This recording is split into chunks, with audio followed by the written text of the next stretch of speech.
नमस्कार दोस्तों। वेदांता सीरीज के 18वें सेशन में आप सभी का स्वागत है। हमारा नाम डॉक्टर विक्रांत सिंह तोमर है। हम प्रोजेक्ट सेल्फ इनकॉर्पोरेशन भारत और प्रोजेक्ट सेल्फ इनकॉर्पोरेशन यूएस की तरफ से इंदौर मैनेजमेंट एसोसिएशन का भी धन्यवाद देना चाहेंगे, जिसके माध्यम से हम आप में से कई लोगों तक पहुंच पा रहे हैं। दोस्तों, वेदांता सीरीज के पिछले 17 सेशंस में हम लोगों ने बहुत अलग अलग डायमेंशन से जिस सत्य को समझने का प्रयास किया, आज हम एग्जैक्टली उसी सत्य पे बात करने जा रहे हैं। आज का टॉपिक है 3 ऑर्डर्स ऑफ रियलिटी, सत्य की 3 अवस्थाएं। आत्मा जब जीव में रिफ्लेक्ट होती है तो हम उसी को जीवात्मा कहते हैं। मूल रूप से आत्मा और जीवात्मा एक ही है। आत्मा ही जीवात्मा है जब वो जीव में रिफ्लेक्ट होती है, किंतु अविद्या के कारण जीव अपने आप को अनात्मा से आइडेंटिफाई करने लगता है। और चूंकि अनात्मा जो नश्वर है उससे जीव आइडेंटिफाई करता है, तो वो नश्वर में नित्य को ढूंढने का प्रयास करता है। इसका मतलब जो चीज खत्म हो जाएगी उसमें जीव परमानेंट हैप्पीनेस को ढूंढने का प्रयास करता है। जैसे पानी के ऊपर हम एक रंगोली बना दें और उसको देख के खुश होते रहें, और एक लहर से जब वो रंगोली बिगड़ जाए तो दुखी हो जाए। तो जब हम अनित्य में नित्य को ढूंढते हैं, हम परमानेंट हैप्पीनेस चाहते हैं उन चीजों से जो एक दिन खत्म हो जाएंगी, तो हमें दर्द, हमें दुख होता है। इसीलिए शास्त्र कहते हैं हमें आत्मा अनात्मा विवेक करना होगा। हमें यह स्पष्ट समझना होगा हर बार हर समय कि क्या आत्मा है और क्या अनात्मा है। इसी को अवेयरनेस कहा गया, जागरूकता कहा गया। उसके लिए शास्त्र ने कई टूल्स बताए, कई तरीके, कई मेथड्स जिससे आप इस विवेक को कर सकें। पहला मेथड था शरीर त्रय। उसमें हमने जाना कि स्थूल शरीर, सूक्ष्म शरीर और कारण शरीर तीनों अनात्मा है, नॉन परमानेंट, और जो परमानेंट है वही आत्मा है। फिर हमने पंचकोश मॉडल में भी देखा। हमने देखा अन्नमय, प्राणमय, मनोमय, विज्ञानमय और आनंदमय कोश, ये पांचों अनात्मा है। जो इनके परे है वही आत्मा है। फिर हमने इसी बात को अलग तरह से समझा जब हमने कहा अवस्था त्रय, जागृत, स्वप्न और सुसुप्ति में, इन तीनों अवस्थाओं में जो एक व्यक्ति, जो एक हमें देखता है, जो दृष्टा है, हमें सोते हुए, हमें डीप स्लीप में या जागते हुए देखता है, वही आत्मा है। और ये तीनों अवस्थाएं भी अनात्मा है। फिर हमने दृश्य विवेक की बात की कि जिसको भी मैं देख सकता हूं, जो भी दृश्य है, वो देखने वाला तो हो नहीं सकता। तो मैं अपनी आंखों को भी देख सकता हूं, मैं अपने शरीर को भी देख सकता हूं, मैं अपने हाथ को देख सकता हूं, मैं अपने मन, बुद्धि, चित्त को देख सकता हूं, मन में भाव आते हुए देख सकता हूं। मैं गहरी नींद में सोता हूं तो डीप स्लीप तक, उसके बाद मुझे पता पड़ती है कि मैं डीप स्लीप से उठा हूं, तो मैं सब कुछ देख सकता हूं। तो मैं इसमें से भी कुछ नहीं है। अब उसी प्रक्रिया में ये पांचवा मेथड आज हम चर्चा करने जा रहे हैं, आत्मा अनात्मा विवेक की पांचवी मेथड, जिससे हमें फिर से याद आएगा कि आत्मा क्या है और अनात्मा क्या है। और इसी मेथड का नाम है सत्य की 3 अवस्थाएं। सत्य एक ऐसा शब्द है जो सबसे ज्यादा विचारित है और आम भाषा में भी बहुत ज्यादा इसका उपयोग किया जाता है। सच क्या है, कौन सच बोल रहा है। हम न्यायपालिका में भी सत्य की शपथ खाते हैं। सत्यमेव जयते, जो मुंडक उपनिषद से लिया गया, वो हमारे देश का आधार वाक्य भी है। बृहदारण्यक उपनिषद का अस्तो मां सदगमय भी हम बहुत ही ज्यादा अपनी प्रेयर्स में यूज करते हैं। तो चलिए आज पता लगाएं ये सत्यमेव जयते का सत्य क्या है, किस सत्य की ये बात हो रही है। तो शास्त्र 3 प्रकार के सत्य का मीमांसा करते हैं, उनके बारे में बताते हैं। पहला, प्रादिभाषिक सत्यम, सब्जेक्टिव रियलिटी। दूसरा, व्यवहारिक सत्यम, ऑब्जेक्टिव रियलिटी। तीसरा, पारमार्थिक सत्यम, एब्सोल्यूट रियलिटी। तो चलिए एक एक करके तीनों की बात करें।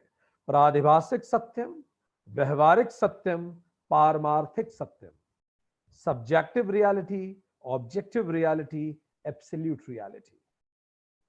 हम इनका चर्चा 3 फीचर्स पे हम इनको समझने का प्रयास करेंगे। पहला, इंस्ट्रूमेंट ऑफ नॉलेज, इनके बारे में जानकारी का इंस्ट्रूमेंट क्या है, कैसे हमें पता पड़ता है इस सच के बारे में। सेकंड, मेथड ऑफ नोइंग, क्या मेथड है जिसके द्वारा हम इस सच को जानते हैं। और तीसरा, टाइप ऑफ नॉलेज, किस प्रकार का ज्ञान हमें इस सच से मिलता है। तो चलिए शुरू करें। सबसे पहले हम बात करेंगे subjective reality.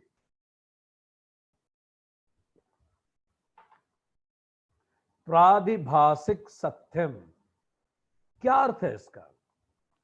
Reality which I as an individual experience while perceiving things, ये वो सत्य है जो मैं एक व्यक्ति के रूप में अनुभव करता हूं किसी भी चीज को देखते समय। तो यहां सबसे इंपॉर्टेंट शब्द है अनुभव करता हूं, महसूस करता हूं। मैं जो महसूस करता हूं वो सत्य होता है मेरे लिए। यथा दृष्टि तथा सृष्टि ही। तो पहला सच वो जो मुझे महसूस होता है वो सच है, वो मेरा सच है। तो इसका इंस्ट्रूमेंट ऑफ नॉलेज क्या है, हम कैसे पता लगाते हैं इस सच को। तो स्वाभाविक रूप से 5 ज्ञानेंद्रियों से हम चीजों को रिसीव करते हैं, सेंसेशन आता है, और वो सेंसेशन के बाद चित्त की यादों से मिलके अहंकार के साथ मन उसको कुछ ना कुछ भाव दे देता है, मन परसीव करता है इमोशंस में, फीलिंग्स में, और उसी को हम कहेंगे ये सब्जेक्टिव रियलिटी है। कैसे मन परसीव करता है। आप बैठ के सनसेट देख रहे हैं, पूरा आसमान नारंगी हो गया है, अब आप कहेंगे ब्यूटीफुल सनसेट, बिल्कुल सच है। और आपके ही पड़ोस में एक व्यक्ति है जिनके घर अभी कल एक डिमाइस हो गई है, वो भी छत पे बैठ के उसी सनसेट को देख रहे हैं। क्या उनको वो सनसेट ब्यूटीफुल लगेगा। वो उसी सनसेट में अपने जीवन को डूबता हुआ देखेंगे। एक ही नजारा है पर नजरें बिल्कुल अलग हैं। जैसा दर्द होता है वैसा मंजर होता है। मौसम तो इंसान के अंदर होता है। तो ये हो गई अब सब्जेक्टिव रियलिटी। दृश्य एक ही है पर दृष्टा अलग अलग है। दृष्टों दोनों दृष्टा हैं, उनका मनस्थिति अलग अलग है। इसीलिए एक को सनसेट देख के आनंद आ रहा है, वो बड़ा रूमानी हो रहा है, बड़ा अच्छा लग रहा है उसे, और दूसरा सनसेट देख के उसका मन बैठा जा रहा है। आप किसी के घर गए, उसके यहां एक क्रॉकरी का पॉट रखा था, क्ले का क्रॉकरी, मिट्टी का बना हुआ, और उसने कहा देखो कितना, उसने आपको बताया देखो ये कितना सुंदर पॉट है। उसको बहुत सुंदर लग रहा है क्योंकि उसके पापा के जमाने का है, उसके पापा अब इस दुनिया में है नहीं, तो पापा की याद है। आपको ऑर्डिनरी लग रहा है, तो सुंदर है कि नहीं ये नितांत व्यक्तिगत हो गया। ज्वेलरी, मां की ज्वेलरी सबको बहुत पसंद आती है, भले आज उसका फैशन ना भी रहा हो, पर लोग कलेजे से चिपका के रखते हैं। तो मां की ज्वेलरी सुंदर क्यों है, क्योंकि वो मां की है, या आपके लिए सुंदर है, बाकी के लिए पुरानी है। दादाजी का मफलर, उसमें दादाजी की यादें हैं, तो आपके लिए वो यादें हैं, दूसरे के लिए पुराना कपड़ा है। तो पर आपके लिए वो सत्य है क्योंकि आपकी भावनाएं उससे जुड़ी हुई है। तो इसको कहा जाता है सब्जेक्टिव रियलिटी। हर व्यक्ति की अलग अलग होती है। इस दुनिया में 7 अरब सत्य हैं, इस हिसाब से जितने लोग उतने सत्य, सबका अपना अपना सत्य। आपके मन के अनुसार वो सत्य बदलता है। अमिताभ बच्चन कहते हैं जब आप बहुत खुश होते हैं तो गाने के म्यूजिक को एंजॉय करते हैं, और जब आप दुखी होते हैं तो लिरिक्स समझते हैं, क्योंकि सत्य आपका बदल जाता है। वही घर जो बहुत सुंदर लगता था, अब उस घर में एक ट्रेजेडी हो गई, आपका अभिन्न व्यक्ति अब उस घर में नहीं रहा, अब वही घर लोगों को हॉन्ट करने लगता है। आप जब छोटे थे तो आपने जेंडर बायस देखा। आपने देखा आपके पिताजी, आपकी दादाजी, लड़के लड़कियों में दादी जी भेदभाव करती है, और आपको बार बार हर रिश्तेदार ने भेदभाव किया, और आप लड़की थी और आपके साथ भेदभाव किया गया। अब आप बड़ी हुई, एक परीक्षा देके एक अच्छी अच्छी अधिकारी बन गई, पर अभी भी वो भेदभाव की बात आपको चुभती है। आज भी अगर कहीं कोई व्यक्ति कुछ कहता है तो कई बार आप उसको भेदभाव के रूप में देखती है, ये मुझे स्त्री समझकर इतना मान नहीं दे रहे हैं क्या। तो कई बार आप ज्यादा क्रिटिकल भी हो जाते हैं, क्योंकि कई बार हम एडवर्सली बायस्ड हो जाते हैं। ये कहां से आ रहा है? उसी भेदभाव से आ रहा है। सो हमारी मनस्थिति निर्धारित करती है कि हम परिस्थिति को कैसे देखेंगे। आप छोटे थे, आपके पिताजी नहीं रहे, आपको तहसीलों के खूब चक्कर काटने पड़े, वकीलों के चक्कर काटने पड़े, आप अधिकारियों के पास जाते थे और टेबल पे मिलते नहीं थे, आपको घंटों बाहर वेट करना पड़ता था। आज आप अधिकारी बन गए। आज आप पूरी कोशिश करते हो कि आपके कमरे के बाहर एक भी व्यक्ति वेट ना करे, और कमरे के बाहर कोई व्यक्ति वेट करे तो आप अपने पीए को जोर से चिल्लाते हो। ऐसा क्यों होता है? क्यों आपको इतना दर्द होता है कोई बाहर वेट करता है? तो आपके अनुभव जीवन के मनस्थिति परिस्थिति को परिभाषित करती है। सो ये जो सत्य है ये सबका अलग अलग होता है। ये कैसे बनता है सत्य? तो बचपन में हमारी जो परवरिश हुई, जिसको हम बोलते हैं कंडीशनिंग, पेरेंटियल टीचिंग्स हुई, हमारे खुद के जीवन के अनुभव, जिसको हमने पिछले सेशन में जन्म संस्कार, पितृ संस्कार और कर्म संस्कार कहा, ये तीनों संस्कार मिलकर हमारी मनोदशा बनाते हैं, और मनोदशा ही वो चश्मा है जिससे हम इस पूरी दुनिया को देखते हैं। और कई बार जो क्रैक हमें दुनिया पे दिखता है वो हमारे खुद के चश्मे पे होता है, और हम दुनिया में सुधार की अपेक्षा रखते हैं, जबकि हमारा खुद का देखने का तरीका ठीक नहीं होता। अलग अलग देशों के लोगों ने अलग अलग चश्मे बना लिए। हिंदुस्तान जैसे कई मुल्क हैं जहां डाइवोर्स बड़ा टैबू माना जाता है, लोगों को संकोच होता है। और हम ऐसा भी देखते हैं कि ब्रिटनी स्पीयर्स ने शादी के कुछ ही घंटों बाद उनको लगा कि वो व्यक्ति ठीक नहीं है, उन्होंने डाइवोर्स ले लिया। उनके लिए कोई बड़ी घटना नहीं थी। भारत में कोई स्कैंडल बहुत बड़ा भी माना जा सकता है। एक देश के राष्ट्रपति एक सेक्सुअल स्कैंडल में पकड़े गए, उसके बाद उन्होंने पूरे देश के सामने उसको एक्सेप्ट किया, और एक्सेप्ट करने के बाद उस पर एक किताब लिखी, और किताब लिखी, वो किताब बेस्ट सेलर हो गई है, और आज वो पूरे पूरे उस देश में जाके सेशंस लेते हैं।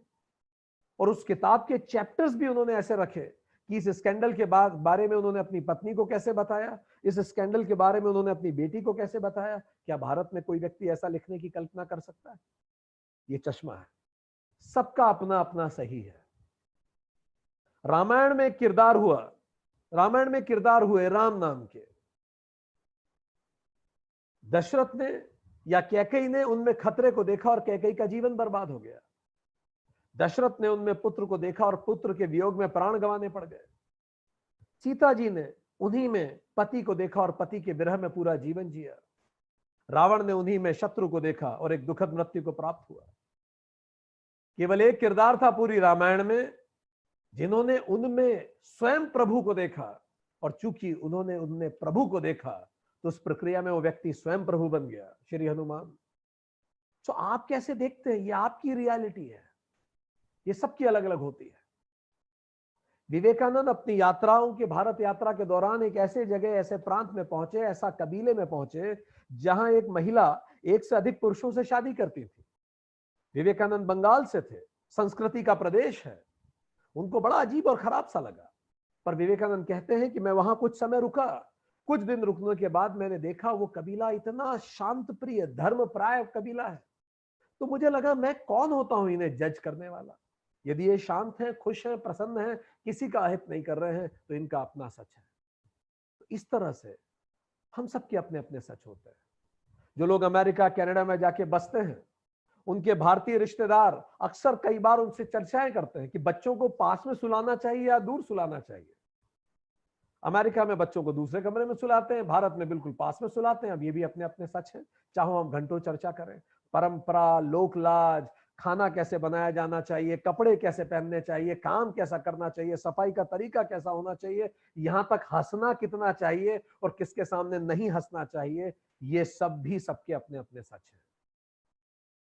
और यही सच जब अति पे जाते हैं तो ऑनर किलिंग तक बन जाते हैं। अभी महेंद्र सिंह धोनी ने कुछ समय पहले अपनी पत्नी साक्षी मलिक को सैंडल पहना रहे थे, साक्षी ने उसका फोटो खींच के इंस्टाग्राम पे डाला, सबने देखा और साक्षी ने लिखा, अब आपने सैंडल के पैसे दिए हैं तो आप ही पहनाइए भी। धोनी को तो शर्म नहीं आई इसको देख के, इवन ही लाइक्ड इट। पर अगर कोई और, भारत के कई ऐसे जगह भी हैं, अगर कोई दोस्त इस तरह का फोटो खींच के दूसरे दोस्तों को दिखाए तो लोग उसको जोरू का गुलाम जैसे कई नामों से पुकारते हैं। सबके अपने अपने सत्य हैं। दुत्ती चंद एक धावक हुई, उन्होंने कहा कि उनकी जो कजिन है, उनकी एक रिश्तेदार है जो फीमेल है, और दुत्ती चंद भी फीमेल है, वो कहती हैं कि मैं इसी के साथ पूरा जीवन बिताना चाहती हूँ। अब फीमेल विद अनदर फीमेल, अब आप देखें तो बहुत बड़ी बात, ना देखें तो कोई बात नहीं, उनका जीवन। तो इस सबके अपने अपने सच हैं। सुंदरता की परिभाषा हर देश में अलग है। भारत में कैसे नाक नक्श को सुंदर बोला जाता है, भारत के भी राज्यों में इन सबकी परिभाषाएं अलग अलग है। गुड बॉय की डेफिनेशन भी सब जगह अलग है। भारत में अच्छा बेटा कौन होता है? जो माता पिता की बात मानता है और अनुशासित होता है। अमेरिका में अच्छा बच्चा कौन होता है? जो कॉन्फिडेंट होता है और प्रोडक्टिव होता है। तो सबकी अपनी अपनी परिभाषाएं हैं। तो इट इज माय रियलिटी। तो सब्जेक्टिव रियलिटी मींस मेरा सच। तो इस दुनिया में कितने सच हो गए इस हिसाब से? 7 अरब सच। और मैं अपने सच से जब देखता हूं तो मुझे कुछ लोग, वही हमने कल कहा, संसार प्रपंच में कुछ लोग दोषी दिखते हैं, परपेट्रेटर जो मुझ पे अत्याचार कर रहे हैं, कुछ रेस्क्यूअर दिखते हैं जो मुझे बचा रहे हैं, और कुछ होते हैं, और मैं होता हूं विक्टिम। तो मैं विक्टिम, रेस्क्यूअर एंड परपेट्रेटर। अब होता यह है, जिस व्यक्ति को मैं कह रहा हूं ये दोषी है, परपेट्रेटर है, हो सकता है वही किसी और के लिए रेस्क्यूअर हो। सबके अपने अपने सच हैं। जैसे शकुनी, वो रेस्क्यूअर था कौरवों के लिए और पांडवों के लिए परपेट्रेटर था। जैसे कर्ण, वो रेस्क्यूअर था दुर्योधन के लिए, पर वही व्यक्ति अर्जुन के लिए परपेट्रेटर था।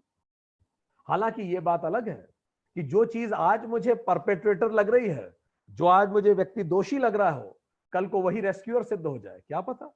और जो आज रेस्क्यूअर लग रहा हो, कल को वही दोषी सिद्ध हो जाए। शकुनी जो रेस्क्यूअर लग रहे थे, फाइनली उन्होंने पूरा कुल का नाश करवा दिया कौरवों के, अपनी गलत राय दे देके। तो अंततः वो परपेट्रेटर रहे। तो इस तरह से ये परिभाषाएं भी बदलती हैं।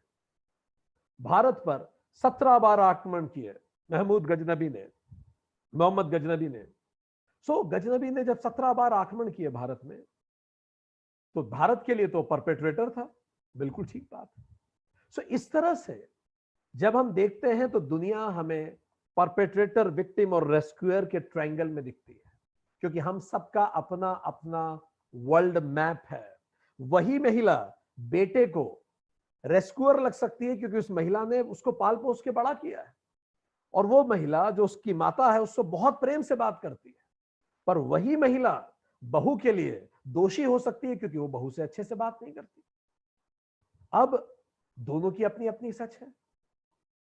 बहू को आप कैसे समझाएंगे और बेटे को आप कैसे समझाएंगे? 7 अरब सच इस दुनिया में, और 7 अरब सच मतलब 7 अरब वर्ल्ड मैप। दुनिया को देखने के 7 अरब तरीके हैं हमारे पास। और अब होता क्या है, जब ये वर्ल्ड मैप आपस में टकराते हैं तो कॉन्फ्लिक्ट्स होते हैं, झगड़े होते हैं घरों में, ऑनर किलिंग होती है, तनाव होते हैं, क्योंकि सबको लगता है बस मेरा सच ही एकमात्र सच है। और हम भूल जाते हैं 7 अरब सच है इस दुनिया में, और हम चाहते हैं सबको ही मेरे जैसा देखे। खाने बनाने का यही तरीका हो, कपड़े पहनने का यही तरीका हो, बात करने का यही तरीका हो, यही कल्चर है, यही संस्कार है, और यही चीजों के आसपास हम सोचते रहते हैं। पर हम ये सोचते समय भूल जाते हैं कि अगर सब कुछ एक जैसा ही होना था तो भगवान ने इतनी यूनिक दुनिया क्यों बनाई? हर व्यक्ति का थंब प्रिंट अलग है, चेहरा, मोहरा, नाक का सब कुछ अलग है। जब आप पैदा हुए थे तो आप पहली बार एक आपके जैसा व्यक्ति इस धरती पे पैदा हुआ था। जब आप रोए थे तो वो वैसी आवाज थी जो इस धरती पे पहले कभी नहीं सुनी गई। Everybody is so uniquely different, but still we want everything to be alike, and alike what? In my world map. तो जब मैं अपना मैप दूसरों पे थोपता हूं तो दूसरों को दुख देता हूं, और जब वो मेरे मैप के अनुसार नहीं जीते तो खुद को दुख देता हूं। तो ये दुख का बीज है सब्जेक्टिव रियलिटी। सबकी अलग अलग सब्जेक्टिव रियलिटी। अब हम जाने इसका मेथड ऑफ नोइंग क्या है। इंस्ट्रूमेंट तो हमारा मन हो गया, मेथड क्या है? फीलिंग्स, हम महसूस करते हैं इसको। और तीसरा टाइप ऑफ नॉलेज क्या है? डायरेक्ट नॉलेज, हम सीधे देखते हैं आंखों के सामने। So this is the first reality, पहली रियलिटी, जिसको हमने कहा सब्जेक्टिव रियलिटी। पर शास्त्र कहते हैं यही बात खत्म नहीं होती, एक और रियलिटी है जो इन सारी रियलिटी से ऊपर है, जिसको कहा जाता है ऑब्जेक्टिव रियलिटी।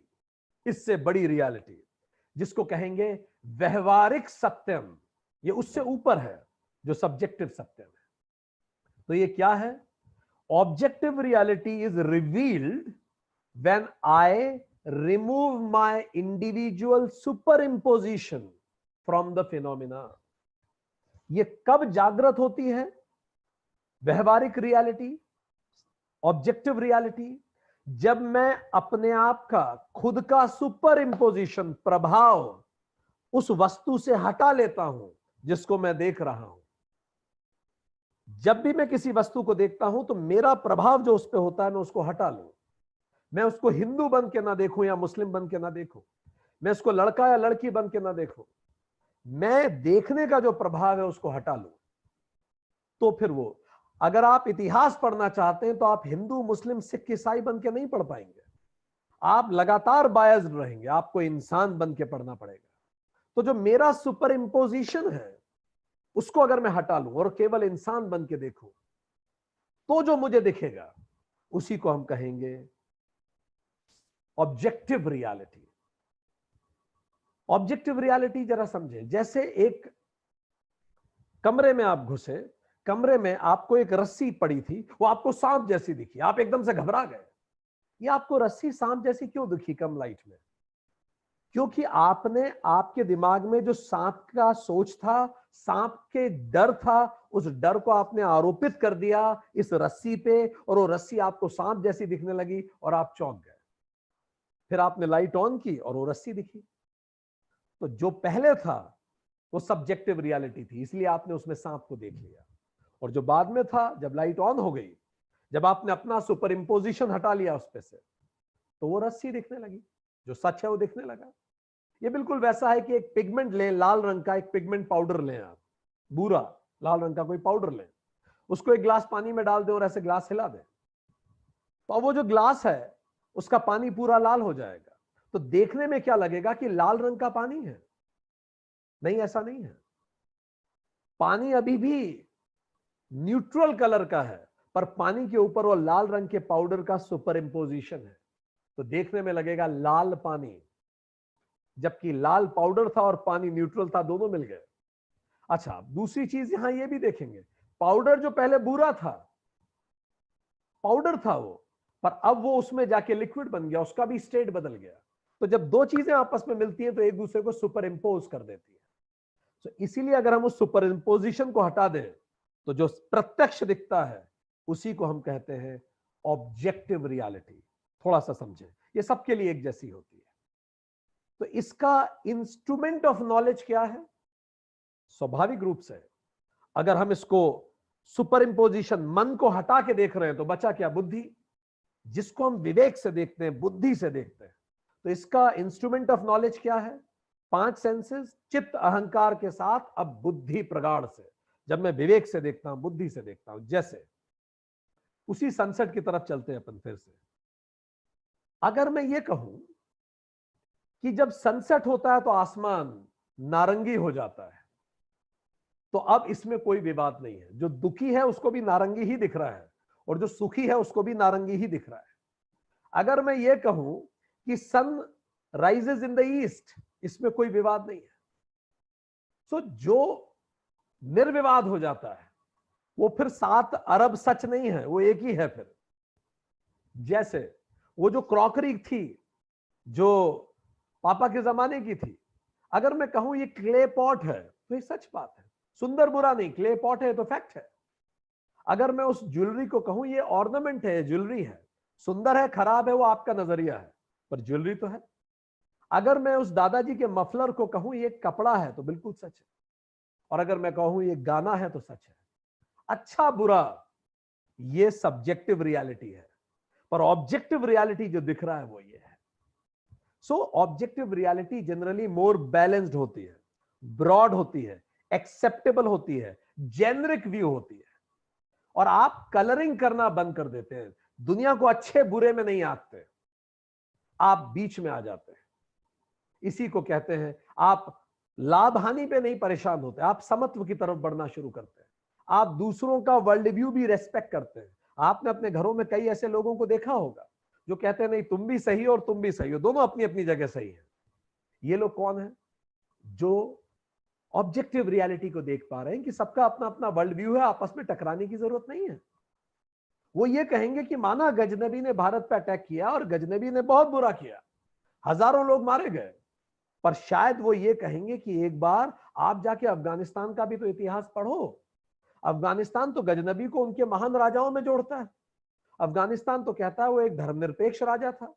अफगानिस्तान तो गजनबी को कहता है कि बहुत समय तक उसने टैक्स फ्री रखा था गजनी को, जहां का वो था।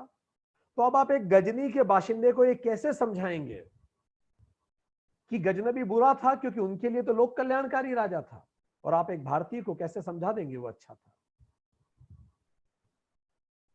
आप कैसे समझाएंगे? शकुनी, जिसके बारे में ऐसी कथा आती है कि भीष्म पितामह ने उसके पिताजी, उसकी माताजी और उसके भाइयों को गिरफ्तार करके जेल में डाल दिया था, और वो तिल तिल करके शकुनी के सामने मरे। तब शकुनी ने शपथ ली थी कि मैं कुरुवंश को समाप्त करूंगा, क्योंकि मेरे वंश को भीष्म पितामह ने समाप्त किया। जब आपको जानकारी और मिलती है तो आपकी सोच बैलेंस्ड हो जाती है। तो जब आप एक बैलेंस सोच रख पाते हैं तो इसी को हम क्या कहेंगे? Objective reality. और आप सबकी सोच का सम्मान करना शुरू करते हैं, तब आप समत्व की तरफ जाते हैं। हार्वर्ड यूनिवर्सिटी कभी आप यूएस में देखें, उनके कैंटीन में कभी आप जाइए, हमें आज तक याद आता है जब हम हार्वर्ड के कैंटीन में गए, एक टेबल पे 5-6 लोगों बच्चे बैठ के काम कर रहे थे, कॉलेज के स्टूडेंट थे। चेहरे से समझ में आ रहा था कोई कोकेशियन था, कोई चाइनीज था, कोई जर्मन था, कोई फिलिपिनो था, कोई पाकी या भारतीय था, और सब मिलके बात कर रहे हैं, और सबके अपने अपने सच हैं, सब मिलके सिंथेसिस करते हैं, एक दूसरे का सच का सम्मान करते हैं, और इस तरह से आगे बढ़ते हैं। ये ज्यादा बैलेंस्ड है। सो अब दूसरा क्या हो गया? ये वो सत्य है जो आपको दिखता है। इस सत्य को हमने कहा ऑब्जेक्टिव रियलिटी। इसका मेथड ऑफ नॉलेज क्या है? प्रत्यक्ष भी है, आंखों के सामने दिखता है सूरज, अनुमान भी है, आप अनुमान भी लगा लेते हैं, कहीं आग जल रही, अगर धुआं निकल रहा है तो आग लगी होगी, अनुमान से भी आप पता लगा सकते हैं। और तीसरा है शब्द प्रमाण। शास्त्रों से भी आप इस तरह की एक संतुलित सत्य की तरफ जा पाएंगे। तो शास्त्र, प्रत्यक्ष और अनुमान, ये तीनों आपको मदद कर सकते हैं और संतुलित हो जाने के लिए। और इसका टाइप ऑफ नॉलेज क्या है? तो इसका टाइप ऑफ नॉलेज वही है, सत्य है जो सामने प्रत्यक्ष है, और परोक्ष भी है। परोक्ष क्योंकि आप अनुमान से भी समझ रहे हैं, परोक्ष मतलब इनडायरेक्ट, और आप शास्त्रों से भी पढ़ रहे हैं, आपका खुद का अनुभव नहीं है पर आप शास्त्रों की बात को मान रहे हैं, शास्त्रों की तार्किक बात को समझ रहे हैं। तो इस तरह से ये दूसरी रियलिटी है जिसको हम कहते हैं ऑब्जेक्टिव रियलिटी। तो अभी तक हमने दो रियलिटीज की बात की। अब इन दो रियलिटी से आगे बढ़ने से पहले हम दो प्रिंसिपल्स पे भी बात करेंगे। दो प्रिंसिपल्स क्या हैं? पहला प्रिंसिपल जिन पे तीनों रियलिटीज काम करती हैं, तो पहला principle, higher level of reality provides the basis for the lower level of reality. Higher level of reality ही वो आधार होता है जिस पे लोअर लेवल ऑफ रियलिटी खड़ी होती है। जैसे जागृत जीवन ही स्वप्न का आधार है। जागृत में जो आपने अनुभव लिए वही तो आप सपने में देखते हैं, और जैसे ही आप जग जाते हैं सपना फजूल हो जाता है। तो हायर लेवल ऑफ रियलिटी ही आधार बनती है, जागृत के अनुभव ही सपने के आधार है। तो एक तरह से देखा जाए तो सब्जेक्टिव रियलिटी एक सपने की तरह केवल आपके दिमाग में है, वो दुनिया कहीं नहीं है, केवल आपके दिमाग में एग्जिस्ट करती है, सब्जेक्टिव रियलिटी। और दूसरी जो ऑब्जेक्टिव रियलिटी है वो वास्तव में आपको आंखों के सामने दिख रही है। तो इस तरह जैसे जैसे आप एलिवेट होते हैं, अपनी समझ में ऊपर उठते जाते हैं, लोअर से हायर लेवल की रियलिटी की तरफ, दुनिया को देखने का आपका नजरिया बदलता है। जैसे हमने कहीं एक कथा सुनी थी, एक पेड़ पे 3-4 डगालें थी, एक के ऊपर एक ब्रांचेस थी। सबसे नीचे वाली ब्रांच पे खरगोश बैठा था। सबसे ऊपर वाली ब्रांच पे एक कोयल बैठी थी। कोयल ने दूर से देखा, धूल उड़ रही थी दूर क्षितिज पे। कोयल चिल्लाई, शेर आ रहा है भागो, और उड़ गई कोयल। उससे नीचे वाली डगाल पे एक दूसरा परिंदा बैठा था। उसने बोला, मुझे तो कोई शेर नहीं दिख रहा, मुझे तो हल्की फुल्की धूल दिख रही है बस। पर थोड़ी देर बाद वो भी चिल्लाया, अरे सच में शेर आ रहा है भागो। अब उसे भी शेर दिखने लगा। फिर जब वो भागा तो उसकी नीचे वाली डगाल पे गिलहरी बैठी थी। उसने वहां से देखा, चूंकि थोड़ा नीचे बैठी थी, दूर तक नहीं दिख रहा था। उसने भी कहा, यार मुझे तो कोई नहीं दिख रहा है, लोग क्यों भाग रहे हैं समझ में नहीं आ रहा, ना कोई धूल है। थोड़ी देर बाद उसे भी धूल दिखने लगी, फिर वो भी भागी। फिर सबसे नीचे एक खरगोश बैठा था आराम से। उसने कहा, मुझे तो कोई नहीं दिख रहा, क्योंकि वो नीचे बैठा था, उसको तो दिख नहीं रहा था। थोड़ी देर बाद साक्षात शेर सामने खड़ा था। वो खरगोश को खा गया, खरगोश खत्म हो गया। तो आप जितना ऊपर उठते जाएंगे समझ में, उतना दूर तक आप देखते जाएंगे। जैसे फॉर एग्जाम्पल, अगर आप खुद को आइडेंटिफाई करते हैं, खुद को आप लड़का मानते हैं, तो आपको दुनिया में लड़कियां दिखेंगी ही, स्वाभाविक है, क्योंकि आप लड़के हैं। आप खुद को राजपूत मानिए, तो आपको दुनिया में वैश्य दिखने लगेंगे, ब्राह्मण दिखने लगेंगे। आप ऐसा कीजिए, खुद को इंसान मानिए, तो आपको दुनिया में इंसान दिखेंगे। पर आपको दुनिया में इंसान के अलावा कुछ और दिखेगा, जानवर आपको दिखेंगे। तो अब आप देख पाएंगे, इंसान होते हैं और जानवर होते हैं, इंसान होते हैं, जानवर होते हैं। अब आप और ऊपर से खुद को रिलेट कीजिए। आप खुद को केवल जीवात्मा मानिए, तो अब आपको जानवर नहीं दिखेंगे। आप कहेंगे, मैं भी जीवात्मा हूं, वो भी जीवात्मा है, वो भी जीवात्मा है, हम सब एक है। तो जैसे जैसे आप हायर रियलिटी पे जाते हैं, इंटीग्रेटेड 360 व्यू डिग्री मिलता है, 360 डिग्री व्यू मिलता है। जैसे एक ऑर्गेनाइजेशन में होता है, एक मैनेजर होता है जो एक यूनिट हेड होता है, उसके ऊपर एजीएम होता है, डिपार्टमेंट हेड होता है, जीएम होता है, डिविजनल हेड होता है, डायरेक्टर होता है, ऑर्गेनाइजेशनल हेड होता है। तो डायरेक्टर का विजन ऑर्गेनाइजेशनल होता है, वो दूर तक देख पाता है। इसीलिए कई बार डायरेक्टर का निर्णय मैनेजर को गलत लगते हैं, क्योंकि मैनेजर उतनी दूर देख ही नहीं पा रहा है। डायरेक्टर दूर से ही कहता है, देखो शेर आ रहा है, अभी से तैयारी करो। मैनेजर को लगता है, यार ये अभी से ये सब क्यों कर रहे हैं, क्योंकि मैनेजर जहां से देख रहा है वो 360 डिग्री व्यू नहीं है। तो पहली बात, हायर लेवल ऑफ रियलिटी ही आधार बनता है लोअर लेवल ऑफ रियलिटी का। जिस तरह से एक सपना खत्म हो जाता है जागृत होते ही, इसी तरह से ऑब्जेक्टिव रियलिटी ज्यादा बड़ी रियलिटी है सब्जेक्टिव से, क्योंकि सब्जेक्टिव व्यक्तिगत रियलिटी है, ऑब्जेक्टिव रियलिटी 360 डिग्री व्यू देती है आपको, आप सबके परसेप्शन को समझ पाते हैं। दूसरा principle, lower level of reality resolves into the higher level of reality. जब आपकी समझ बेहतर हो जाती है, तो छोटी रियलिटी अपने आप खत्म हो जाती है। जैसे सपने खत्म हो जाता है जगते ही, अलग से कोई जरूरत ही नहीं है। जैसे लाइट ऑन करते ही वो सांप अपने आप रस्सी में बदल जाएगा, फिर सांप की बात ही नहीं है। जैसे ही आप एक हायर लेवल ऑफ रियलिटी समझ जाते हैं, लोअर लेवल रियलिटी अपने आप ही खत्म हो जाता है। जब आप गजनबी का पूरा जीवन वृत्तांत देख पाएंगे, तब आप उसको एक अलग परिप्रेक्ष्य में देख पाएंगे 360 डिग्री के बाद।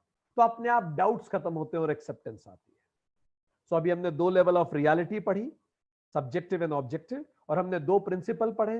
पहला कि जो हायर लेवल ऑफ रियलिटी होती है वो बेस बनता है लोअर लेवल ऑफ रियलिटी का, और दूसरा लोअर लेवल रियलिटी जैसे ही हम हायर लेवल रियलिटी में जाते हैं अपने आप डिसॉल्व हो जाती है। जैसे लाइट ऑन करते ही सांप डिसॉल्व हो जाता है और रस्सी दिखती है, जगते ही सपने डिसॉल्व हो जाते हैं और हम जागृत हो जाते हैं। अब अगली चीज, एक और शब्द आता है शास्त्रों में जिसको कहते हैं तुच्छम। तुच्छम means something that does not exist at all, जिसका अस्तित्व ही नहीं है। ये दोनों रियलिटी अस्तित्व में तो हैं, एक मेरे दिमाग में एक सामने दिख रही है, पर तुच्छम तो अस्तित्व में ही नहीं है। जैसे खरगोश के सींग, जैसे आसमान में कमल, जैसे हम आपको कहें कि can you draw a circular rectangle, you can not, it does not exist.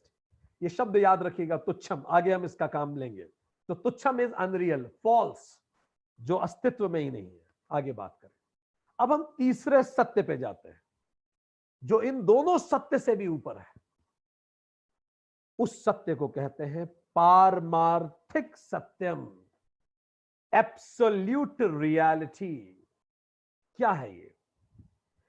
Absolute reality is revealed when by removing all the layers of name and form I reach to the final substratum. Absolute reality वो है जो जागृत होती है जब मैं इस नाम और रूप को एक एक करके हटाना शुरू करता हूं, नाम और रूप को, और जब मैं एक अंतिम अधिष्ठान पर पहुंचता हूं, जब मैं सारे नाम रूप को हटाते चला जाता हूं, जैसे प्याज के छिलके हटाते चला जाऊं, तो जो मैं अंतिम आधार पे पहुंचूंगा वो अंतिम आधार ही पारमार्थिक सत्य है। जब नाम रूप समाप्त हो जाएंगे वो अंतिम आधार, उसी को पारमार्थिक सत्यम कहते हैं। तो चलिए इसको समझते हैं। इसका इंस्ट्रूमेंट ऑफ नॉलेज क्या है? तो जैसे हमने आपको कहा, ये मन और बुद्धि के भी परे है, ये सेल्फ एविडेंट है। सेल्फ एविडेंट, ये अपने आप जागृत होता है। और ये जागृत कब होता है? जब अविद्या हट जाती है। ये बिल्कुल वैसा है कि बाहर सूरज चमक रहा है, आपने घर में पर्दे लगा रखे, बस आपको पर्दे को हटाना है तो रोशनी आ जाएगी। सो ये स्वतः स्फूर्त है, ये जागृति है, एविडेंट है। बस आपको समझ लेना है, बस आपको अविद्या हटा देनी है, इग्नोरेंस का पर्दा हटाना है। थोड़ा समझे कैसे, ये किस तरह से काम करता है। जैसे हम इस परिभाषा को फिर से देखें, हमने कहा कि नाम रूप की लेयर्स को हटाना हम शुरू करें, और नाम रूप की लेयर्स को तब तक हटाते जाएं जब तक सारे नाम रूप खत्म ना हो जाए। तो चलिए शुरू करते हैं। तो हम पारमार्थिक सत्य में क्या कहेंगे? हमने कहा था उसमें कितना खूबसूरत सनसेट है, या किसी ने कहा कितना दुख भरा सनसेट है, पर हमने ऑब्जेक्टिव रियलिटी में कहा नहीं, sun rises in the east. या फिर हमने कहा कि पूरा आसमान नारंगी हो जाता है। पर अब हम पारमार्थिक में क्या कहेंगे? सन नेवर राइजेज, सूरज कभी नहीं उगता। जो विज्ञान जानते हैं ये सब फालतू की बात है, सूर्योदय सूर्यास्त ये होता ही नहीं है। अगर अब हम कहेंगे, उस क्ले के एग्जांपल में दें, क्रॉकरी सुंदर थी, हमने बोला नहीं तो ये क्ले है, क्ले पॉट है ये तो ऑब्जेक्टिव रियलिटी में। पारमार्थिक कहेगी ये क्ले पॉट नहीं है, ये तो क्ले है, बस क्ले को ही आपने मॉडिफाई कर दिया है, कोई अलग चीज थोड़ी है, ये तो मिट्टी है। अब आप इसको किसी भी रूप में रख लीजिए, पर मेरे लिए ये मिट्टी ही है। आप उस ज्वेलरी को कितने ही कुछ ने भी नाम से पुकारे, मां की यादें हैं, फला फला हैं, ऑब्जेक्टिव रियलिटी कहेगा ज्वेलरी है, जबकि एब्सोल्यूट रियलिटी वाला कहेगा ये गोल्ड है। गोल्ड को आज आपने ज्वेलरी के फॉर्म में बना दिया, कल आप कॉइन बना लेना, आपकी मर्जी है तो ये गोल्ड ही। जिसको वो कहेगा मफलर है दादाजी का, ऑब्जेक्टिव वाला कहेगा कपड़ा है। ये पारमार्थिक सत्यम एब्सोल्यूट रियलिटी कहेगा कपड़ा नहीं है साहब, ये धागे मात्र हैं जिनको आपने एक फॉर्मेट में जमा लिया है। धागे ही तो है, धागे निकाल लो बचेगा क्या? सोना निकाल लो बचेगा क्या ज्वेलरी में से? क्ले निकाल लो बचेगा क्या पॉट में? म्यूजिक जिसको अच्छा म्यूजिक कह रहा है, ऑब्जेक्टिव वाला कह रहा है ये केवल सॉन्ग है, उसी को पारमार्थिक कहेगा सॉन्ग नहीं है साहब, ये केवल बीट्स हैं। इन बीट्स को एक ऑर्डर में आपने जमा लिया, उसको आपने सॉन्ग का नाम दे दिया, उसको आपने पॉट का नाम दे दिया, उसको आपने ज्वेलरी का नाम दे दिया, उसको आपने कपड़े का नाम दे दिया। तो ये सब तो नाम है, मूल नहीं है इसमें। चलिए और आगे जाए, अब हम और लेयर उखाड़ते चले जाते हैं। चलिए और लेयर्स उखाड़ते हैं। चलिए कपड़े से शुरू करें। तो पारमार्थिक सत्यम वाला पूरा वैज्ञानिक सोच से आपसे बात करेगा कि अच्छा ये कपड़ा है, तो कहेगा नहीं ये कपड़ा नहीं है, ये तो थ्रेड है, थ्रेड से धागे हैं। फिर वो कहेगा रुको रुको रुको, ये धागे भी नहीं है, ये एक्चुअली कॉटन फाइबर है। अगर आप और देखें तो एक्चुअली ये कॉटन फाइबर है। देखो उसने एक नया नाम दे दिया अब आपको कि वो कपड़ा नहीं है, वो धागे हैं, वो धागा भी नहीं है, एक्चुअली वो कॉटन फाइबर है। देखिए नाम बदलते चले जा रहे हैं। क्योंकि आप और गहरे उतर रहे हैं। फिर वो कहेगा नहीं ये कॉटन फाइबर नहीं है, एक्चुअली ये सेल्यूलोज सेल्स हैं जो कॉटन फाइबर के रूप में है, जो थ्रेड के रूप में और कपड़ा है। फिर वो और वैज्ञानिक रूप से और अंदर जाके कहेगा रुको रुको, ये सेल्यूलर सेल भी नहीं है, ये प्रोटीन्स है यार, जो सेल्यूलर सेल्स के फॉर्म में है। फिर वो कहेगा प्रोटीन्स भी नहीं है, मॉलिक्यूल्स है। फिर वो कहेगा मॉलिक्यूल नहीं है यार, मॉलिक्यूल होता ही नहीं, एक्चुअली एटम्स है। फिर वो कहेगा रुको, ये एटम भी सत्य नहीं है, ये एक्चुअली प्रोटॉन्स है। फिर वो कहेगा रुको, ये प्रोटॉन भी सत्य नहीं है, एक्चुअली एक क्वार्क है जिससे प्रोटॉन बना है। फिर वो कहेगा रुको रुको, ये क्वार्क भी सत्य नहीं है, ये वाइब्रेशन है जिससे क्वार्क बने हैं। फिर वो कहेगा रुको, ये वाइब्रेशन भी नहीं, ये तो एनर्जी है जिससे सत्य बना है। फिर वो कहेगा रुको एक मिनट, ये ऊर्जा भी नहीं है, ये मात्र कॉन्शियसनेस है, यूनिवर्सल कॉन्शियसनेस जिसने ऊर्जा का रूप लिया, ऊर्जा ने वाइब्रेशन का रूप लिया, वाइब्रेशन ने क्वार्क का रूप लिया, क्वार्क ने प्रोटॉन का रूप लिया, प्रोटॉन ने एटम का रूप लिया, एटम ने मॉलिक्यूल का रूप लिया, मॉलिक्यूल ने प्रोटीन का रूप लिया, प्रोटीन ने सेल्यूलर सेल्स का रूप लिया, उन्होंने कॉटन फाइबर का रूप लिया, उन्होंने थ्रेड का रूप लिया, उन्होंने कपड़े का रूप लिया, और उस कपड़े के ऊपर आपने अपनी यादों को लगाया और आपने कहा मेरे पिताजी के कपड़े। तो सत्य क्या है? Universal consciousness. तो जैसे ही आप एक वेदांतिक से बैठेंगे तो वेदांतिक कहेगा कपड़ा वपड़ा कुछ नहीं है साहब, ये तो यूनिवर्सल कॉन्शियसनेस है। अब आप एक वेदांतिक को केमिस्ट्री में भेज दीजिए, तो जितना मटेरियल आपको पूरी सृष्टि में दिख रहा है आपके आसपास, आपका कंप्यूटर जिसमें आप हमें भी देख रहे हैं, कोई भी मटेरियल, तो केमिस्ट्री वाला ये कहेगा कि नहीं नहीं नहीं, थोड़ा अपन और नाम रूप बदलते हैं, ये जिसको आप लैपटॉप कह रहे हो ये लैपटॉप थोड़ी है यार। तो क्या है वो? Finite number of naturally occurring element in the periodic table. Periodic table में जो एलिमेंट्स हैं, जो फिक्स हैं, जो नेचुरली आते हैं, उन्हीं के कॉम्बिनेशन से सारी चीजें बन रही हैं। ओके, तो फिर और अगर नाम रूप बदल दें तो ये जो एलिमेंट आए हैं पीरियोडिक टेबल के, ये एलिमेंट थोड़ी हैं, ये तो एटम है। एटम क्या है? प्रोटॉन है। प्रोटॉन क्या है? क्वार्क है। क्वार्क क्या एनर्जी? एनर्जी क्या है? Universal consciousness. तो कहेगा देखिए, ये जो आपके सामने कुर्सी रखी है ये भी यूनिवर्सल कॉन्शियसनेस है, और जो आपने कपड़ा पहना है साहब ये भी यूनिवर्सल कॉन्शियसनेस है। तो जो आपने गोल्ड पहना है वो भी यूनिवर्सल कॉन्शियसनेस है इसी फ्लो से। जो आपका क्रॉकरी का पॉट है वो भी यूनिवर्सल कॉन्शियसनेस है। जो म्यूजिक है वो भी यूनिवर्सल कॉन्शियसनेस है। तो सब कुछ यूनिवर्सल कॉन्शियसनेस ही है, ये कहेगा पारमार्थिक सत्यम वाला। अब चलिए, ये तो हमने विज्ञान की बात कर ली। भगवान बुद्ध ने कहा every composite element is subject to decay, strive diligently. हर कंपोजिट एलिमेंट को आप खोलेंगे तो उसका नाम रूप बदलता जाएगा, इसलिए सोच समझकर सत्य को पहचानिए, बुद्ध ने कहा। तो चलिए अब इसको हम सोशल साइंसेज में ले आए, ये तो हम विज्ञान में चले गए थे। अब इसी फॉर्मूले को, पारमार्थिक सत्यम को इकोनॉमिक्स में लागू करके देखते हैं। तो चलिए हम देखते हैं। ये जिस पासवर्ड को डाल के आप तुरंत पैसा निकाल लेते हैं, खट खट खट खट, आजकल तो एटीएम में भी कई जगह एटीएम लगाने की जरूरत नहीं, पासवर्ड ही डाल दीजिए पैसा आ जाएगा। क्या पासवर्ड से पैसा आता है? नहीं नहीं, पासवर्ड प्रतिनिधि है किसका? पासवर्ड के पीछे प्लास्टिक करेंसी है, आपका कार्ड है उसी का तो पासवर्ड है। पर वो प्लास्टिक कार्ड का भरोसा क्या है? आपको पक्का पता है कि जितना इस प्लास्टिक कार्ड में लिखा आ रहा है मैसेज में, उतना पेपर करेंसी है मेरे अकाउंट में, यही तो विश्वास है आपका। वो पेपर करेंसी अगर आपके अकाउंट में ना हो तो उस प्लास्टिक कार्ड का करेंगे क्या आप? तो उस प्लास्टिक कार्ड का आधार क्या है? Paper currency. याद है अमेरिका का इकोनॉमिक प्रॉब्लम? कैश खत्म हो गया था, लोगों के हाथ में कार्ड रह गए थे, लोगों ने कार्ड को जला डाला। करें क्या उस कार्ड को? अगर कैश ही नहीं है इकोनॉमी में तो कोलैप्स कर जाएगी। तो ये विश्वास है। फिर ये पेपर करेंसी किस आधार पर छपती है? Gold currency, gold standards. जितना गोल्ड होगा आरबीआई उतने ही नोट छापेगा। तो पेपर करेंसी का आधार क्या है? गोल्ड। अगर पेपर नोट गिरेगा भी, उसकी वैल्यू गिरेगी, तो गोल्ड उसे संभाल लेता है। ये गोल्ड करेंसी क्यों शुरू हुई? तो आप इतिहास पढ़ें तो उससे पहले पंचमार्क कॉइन्स होते थे। पंचमार्क कॉइन क्यों? ताकि व्यापार कर सके हम आसानी से। तो पंचमार्क कॉइन पत्थर के होते थे या मेटल के होते थे। मेटल के कॉइन बदल गए सोने के कॉइन में, ताकि एक कॉइन में ज्यादा व्यापार हो सके। पर ये पंचमार्क कॉइन क्यों आए थे? बार्टर सिस्टम के लिए। पहले हम अनाज लेते थे और गेहूं देते थे और चावल ले लेते थे। धीरे धीरे इकोनॉमी बढ़ी, तो ओवरऑल मूल आधार क्या है?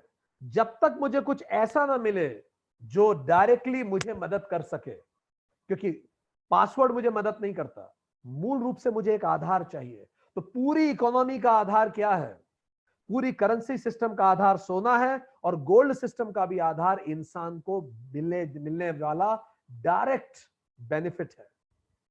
अगर ये विश्वास की श्रृंखला टूट गई तो पूरी इकोनॉमी कोलैप्स कर जाएगी। इसी को इन्फ्लेशन कहते हैं। मैं धारक को इतने रुपए देने का वचन देता हूं और वो वचन टूट गया तो खेल खत्म है, जो नोट पे छपा है। तो अंतिम अधिष्ठान अगर टूट जाए तो सारी बबल इकोनॉमी टूट जाएगी। अब इसको हम जीवन में लागू करते हैं। जिसको हम काका चाचा, काका ताऊ, मम्मी पापा कहते हैं, वेदांतिक कहेगा वो शरीर है। फिर वेदांतिक कहेगा शरीर भी नहीं है, सूक्ष्म शरीर है, क्योंकि भावनाएं तो मां की सूक्ष्म शरीर में ही है। फिर वो कहेगा सूक्ष्म शरीर भी नहीं है, कारण शरीर है। फिर वो कहेगा कारण शरीर भी नहीं है, वो जीवात्मा है। और वो कहेगा वो जीवात्मा भी नहीं है, वो एक्चुअली आत्मा ही है। और आत्मा क्या है? Universal consciousness. तो बार बार तरफ से घूमकर, भले इकोनॉमी हो या केमिस्ट्री हो या व्यक्ति हो, हम अंतिम में उसी लेवल पे पहुंचते हैं। जब आप नाम रूप जगत को लगातार उसकी लेयर हटाते चले जाएंगे, तो जिस अंतिम लेवल पे आप पहुंचेंगे उसको कहते हैं यूनिवर्सल कॉन्शियसनेस, और उसी को कहते हैं एब्सोल्यूट रियलिटी, पारमार्थिक सत्य। मैक्स प्लैंक को हम फिर से कोट करेंगे, Nobel laureate, the whole matter is the derivative of consciousness. ये सारा जगत का अंतिम अधिष्ठानम कॉन्शियसनेस है। हम सब उसी से बने हैं। तो एकमात्र सत्य वही है, भले विज्ञान से चलें या समाज में चले। वेद कहते हैं सभी अनात्मा का अंतिम अधिष्ठानम आत्मा है। अंतिम अधिष्ठान मतलब द फाइनल लेयर। अब उसके बाद नाम रूप को आप और नहीं निकाल पाएंगे, द फाइनल सबस्ट्रक्टम। और इसी फाइनल सबस्ट्रक्टम को या यूनिवर्सल कॉन्शियसनेस को वेदों ने मैक्रो रूप में ब्रह्मन कहा और माइक्रो रूप में आत्मन कहा। तो यूनिवर्सल कॉन्शियसनेस को ही वृहद रूप में ब्रह्मन कहते हैं और मैक्रो पर्सपेक्टिव में आत्मा कहते हैं। सो पारमार्थिक सत्य क्या है? 10 ब्रह्मन इज द अंतिम अधिष्ठानम। तो इस सब पूरे जगत का अंतिम अधिष्ठानम क्या है? लास्ट लेयर ब्रह्मन। तो यही वो सत्य है जो होता है, यही वो सत्य है। और चलिए अब वो दोनों प्रिंसिपल जो हमने पढ़े थे अप्लाई करके देखते हैं और समझते हैं। पहला प्रिंसिपल क्या था? Higher order reality lower order का बेस बनती है, जैसे जागृत जीवन सपने का बेस बनता है। तो हम देखते हैं सब्जेक्टिव रियलिटी से ऊंची है ऑब्जेक्टिव रियलिटी, उससे भी हायर है एब्सोल्यूट रियलिटी। तो हमने क्या कहा? सनसेट इज ब्यूटीफुल, ये तो हो गई सब्जेक्टिव रियलिटी। ऑब्जेक्टिव क्या हो गई? सनसेट्स इन द वेस्ट, या नारंगी मौसम हो जाता है। एब्सोल्यूट रियलिटी क्या है? सूरज कभी नहीं ढलता। और उससे भी ऊपर की रियलिटी क्या है? सन डज नॉट एग्जिस्ट, सूरज है ही नहीं। वेदांतिक कहेगा सूरज नहीं है, वो उसी अल्टीमेट रियलिटी का एक फॉर्म है जिसको आप सूरज कहते हो। है तो वही, एक दिन खत्म हो जाएगा वो तारा भी और इसी ब्रह्मांड में घूम जाएगा। सो अब क्या होगा? Bye knowing the nature of clay, यदि आप क्ले को समझते हैं, क्ले का नेचर आप जानते हैं, तो क्ले से बनी हुई हर चीज का नेचर आप समझ जाएंगे। अब फिर उस क्ले से पॉट बना दें, हाथी बना दें, आपको जाके रिसर्च करने की जरूरत नहीं है। आप बता देंगे इस पॉट में क्या क्या क्वालिटीज हैं, क्योंकि आप क्ले की क्वालिटी जानते हैं। अगर आप एक केमिकल कंपाउंड में मिले हुए केमिकल्स की क्वालिटी जानते हैं, तो उससे मिलने वाले कंपाउंड की क्वालिटी भी आप बता देंगे। इसी तरह से अगर आप गोल्ड की क्वालिटी जानते हैं, तो गोल्ड से बनी हुई हर चीज की क्वालिटी आप जान जाएंगे। अगर आप थ्रेड्स की क्वालिटी जानते हैं, तो आप सारे कपड़ों की क्वालिटी जान जाएंगे। अगर आप बीट्स को समझते हैं, तो आप म्यूजिक को समझ जाएंगे। इसी तरह अगर हम और उतरे नीचे, गहरे में उतरे, तो by knowing the nature of universal consciousness we will know everything which is made up of universal consciousness. तो इसी तरह से ब्रह्मन को जानने से हम उससे बनी हुई हर चीज को जान जाते हैं। और जब ये पूरी कायनात उसी से बनी है, तो इसका मतलब उसको जानने से हम सारी क्रिएशन को जान जाते हैं। और ऐसा व्यक्ति जो ये सारी क्रिएशन को जाने, उसी को शास्त्रों ने ऋषि कहा है। ऋषि का शाब्दिक अर्थ होता है one who sees which no one else can see, जो कपड़े में भी यूनिवर्सल कॉन्शियसनेस को देख सके, जो सूरज में भी ब्रह्मन को देख सके, जो मछली में भी ब्रह्मन को देख सके, जो खुद में भी ब्रह्मन को देख सके, जो जानवरों में भी ब्रह्मन को देख सके, ऐसा समदर्शी ऋषि। इसीलिए इसको कहते हैं तत्वदर्शी, एलिमेंट्री नॉलेज। अगर आप आखिरी उस क्वार्क को भी तोड़ देंगे तो जो बचेगा वही एलिमेंट्री है, बाकी सब तो उसके नाम रूप हैं। तो इसी को ऋषियों को कहा जाता है तत्वदर्शी, एलिमेंट्री अंडरस्टैंडिंग। सो ये जो तत्वदर्शी, जिसकी को कहते हैं तत्वबोध, elementary understanding of universal consciousness. अब याद कीजिए, इसी कारण छांदोग्य उपनिषद में चैप्टर 6 में पिता उद्दालक अपने बेटे श्वेत केतु से पूछता है, श्वेत केतु जो 12 साल पढ़ के आता है, उससे पूछता है, गुरु के आश्रम से जब लौटता है तो पिता पूछता है कि श्वेत केतु, क्या तुम वो जान चुके हो जिसको जानने के बाद कुछ जानना शेष नहीं रहता, जिसको जानने के बाद तुम सब कुछ जान जाओगे? Knowing which everything else is known. The moment you know the nature of clay, you know everything which is made up of clay. The moment you know the nature of universal consciousness, आप उस सब को जान जाएंगे जो इससे बना है। अब दूसरा प्रिंसिपल याद कीजिए, the lower level of reality resolves in higher level of reality. Higher level of reality में वो अपने आप रिजॉल्व हो जाती है। जैसे लाइट ऑन करते ही सांप गायब हो जाता है, केवल रस्सी बचती है, सपना गायब हो जाता है अपने आप। जैसे आप हायर को समझते हैं, लोअर उसी में डिसॉल्व हो जाता है, उसका अस्तित्व ही खत्म हो जाता है। तो इसी तरह से जैसे आप ब्रह्मन को समझेंगे, स्वतः रूप से बाकी सब चीजों का अस्तित्व आपको वो एलिमेंट्री अस्तित्व ही दिखेगा कि ये तो नाम रूप है। जैसे हमने कोई भी फॉर्मेट बना दें, इसको तोड़ के फिर कुछ और बना दीजिए।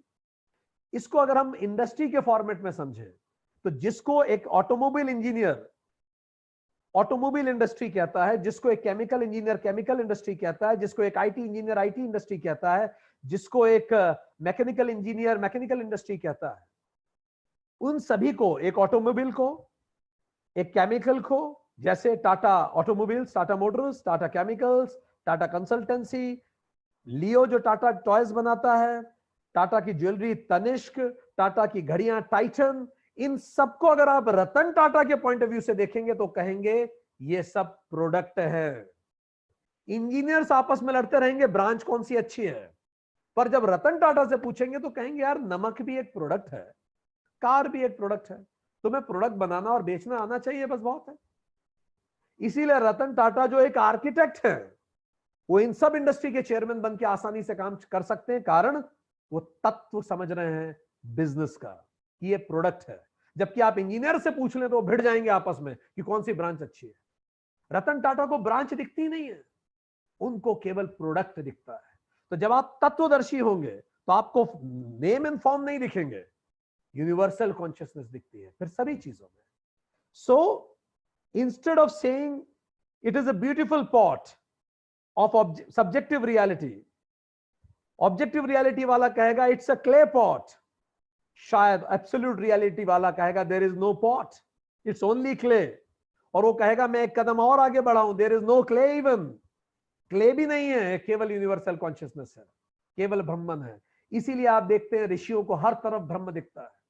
स्वामी विवेकानंद कहते हैं मैं जब सूरज को देखता हूं तो मुझे परमात्मा दिखता है, जब मैं इंसान को देखता हूं तो मुझे परमात्मा दिखता है, जब मैं पेड़ों को देखता हूं तो मुझे परमात्मा दिखता है। किस परमात्मा की बात कर रहे हो? उस एलिमेंट्री नॉलेज की वो बात कर रहे हैं जो अंतिम अधिष्ठानम है। The absolute reality becomes, because of which ये सारा अस्तित्व है, अस्तित्व में, उसी को अंतिम अधिष्ठानम कहते हैं। और इसी को अलग अलग रूप से जाना जाता है। इसी को सत्यम कहते हैं, इसी को सत्य कहते हैं, इसी को अंतिम अधिष्ठानम कहते हैं, इसी को ब्रह्मन कहते हैं, इसी को पारमार्थिक सत्यम कहते हैं, इसी को आत्मा कहते हैं। ये सब एक ही चीज का नाम है। इसीलिए वेदों में आता है इदम अग्रे आसीत सत एव, in the beginning there was Brahman alone, शुरू में केवल कॉन्शियसनेस थी और कुछ नहीं। तो चलिए समराइज करें इसको। सो आर्टिफिशियल जो एब्सोल्यूट रियलिटी है वो क्या है? जो पास्ट में थी, प्रेजेंट में भी है और फ्यूचर में भी होगी, जो हमेशा रहेगी। यूनिवर्सल कॉन्शियसनेस आपके लैपटॉप बनने से पहले भी थी, आज लैपटॉप के रूप में भी है, कल लैपटॉप खत्म हो जाएगा तो भी रहेगी। वो हमेशा है, अनित्य है। जबकि ऑब्जेक्टिव रियलिटी क्या है? जो पास्ट में नहीं थी, फ्यूचर में भी नहीं होगी, पर प्रेजेंट में है, अभी मुझे आंखों के सामने दिख रही है, तो इसको बोलते हैं ऑब्जेक्टिव रियलिटी। सब्जेक्टिव रियलिटी क्या है? जो ना तो पास्ट में थी, ना प्रेजेंट में है, ना फ्यूचर में होगी, वो केवल मेरे दिमाग में है, कहीं अस्तित्व ही नहीं है उसका। और उसी ऑब्जेक्टिव रियलिटी से मैं अपने आप को भारतीय समझता हूं, और तुम खुद और समझो, और हम लोग आपस में भिड़ जाएं और लड़ाई कर लें और वर्ल्ड वॉर शुरू कर दें। And this is how things work. So अगर हम कहें सब्जेक्टिव रियलिटी, तो जो सच आपको लगता है, ऑब्जेक्टिव रियलिटी जो सच आपको दिखता है, और एब्सोल्यूट रियलिटी जो सच होता है। सो अब इसका अगली बात हम करें, इसका मेथड ऑफ नोइंग क्या है? हम कैसे जाने इस पारमार्थिक सत्यम को, कैसे जानते हैं? तो इसके दो तरीके हैं। पहला, शब्द प्रमाण, इसीलिए तो वेद लिखे गए। शब्द प्रमाण, या जिसको हम शास्त्रम कहते हैं, या जिसको हम ज्ञानम कहते हैं, along with a right guru who can help us go through it. तो पहला method Guru, along with guru ज्ञानम, and second method is direct experience, साधना। अब यहां गुरु का रोल नहीं है, ये फिर मुझे खुद को एक्सपीरियंस करना है, तो मैं उसे समझूं कंसेप्चुअली और फिर उसको साधना के दौरान अनुभव करूं। अब आखिरी चीज इसमें, इसका टाइप ऑफ नॉलेज क्या है? तो दो टाइप है। एक तो परोक्षानुभूति, परोक्षा मींस इनडायरेक्ट, तो गुरु जो बता रहा है, शास्त्र जो बता रहे हैं, वो इनडायरेक्ट नॉलेज है, मैंने सुन लिया, डायरेक्ट मुझे अनुभव नहीं हुआ है। और दूसरा परोक्षानुभूति, अब उस जानकर फिर मैं साधना में उतरता हूं और फिर इसको महसूस करता हूं, परोक्षानुभूति करता हूं। So these are the two math is two further types of knowledge. अब हम आगे बात करें।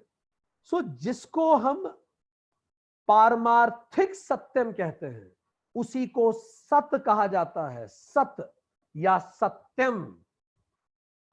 ठीक? जिसको हम व्यवहारिक और प्राविधिभाषिक सत्यम कहते हैं, ऑब्जेक्टिव एंड सब्जेक्टिव रियलिटी, इन दोनों को मिला के मिथ्या कहा जाता है। तो मिथ्या का मतलब व्यवहारिक और प्रादिभाषिक सत्यम, ये दोनों मिथ्या हैं। मिथ्या क्यों हैं? क्योंकि ये दे appear but they don't exist, ये दिखते हैं पर होते नहीं हैं, इसीलिए इसको कहा जाता है मिथ्या है। और एक और शब्द हमने बीच में बताया था, तुच्छम। तुच्छम मतलब जो अनरियल है, वो है ही नहीं, वो है ही नहीं। सो अगर हम मिथ्या और तुच्छम को जोड़ दें, तो इसी को कहा जाता है असत। असत, तुच्छम भी असत है और मिथ्या भी असत है। सत्य क्या है? पारमार्थिक सत्यम। मिथ्या क्या है? व्यवहारिक और प्रादिभाषिक सत्यम। मिथ्या और तुच्छम दोनों देखें तो वो असत है। अब असत को ही कहा जाता है रूप, नाम रूप का संसार, और सत्य को ही कहा जाता है स्वरूप। ठीक? तो हमने अब दो नई टर्मिनोलॉजी देखी, मिथ्या और सत्यम। तो मिथ्या मतलब वो दोनों, बाकी दोनों रियलिटीज, उनको मिलकर मिथ्या कहा जाता है। तो मिथ्या का क्या मतलब हुआ? मिथ्या means something that does not have existence. देखिए, सॉरी, मिथ्या means it does not mean non existence. इसका नॉन एग्जिस्टेंस नहीं है, ये नाम और रूप में अपीयर होती है, ये दिखती है पर होती नहीं है। जैसे कपड़ा दिख रहा है पर है नहीं, इसीलिए हमने इसे मिथ्या कह दिया। इट इज अपीयरेंट और मैनिफेस्टेड। इसका जो मैनिफेस्टेशन है और अपीयरेंस है, ये किसके कारण है? सत्य के कारण है। जैसे सत्य अगर पानी है तो मिथ्या उसकी वेव है। मिथ्या का अस्तित्व ही सत्य के कारण है। अगली बात, मिथ्या कैन नॉट एग्जिस्ट विदाउट सत्यम। सत्य के बिना मिथ्या नहीं हो सकती। जैसे गोल्ड के बिना ज्वेलरी नहीं हो सकती, गोल्ड ज्वेलरी। जैसे क्ले के बिना क्ले पॉट नहीं हो सकता।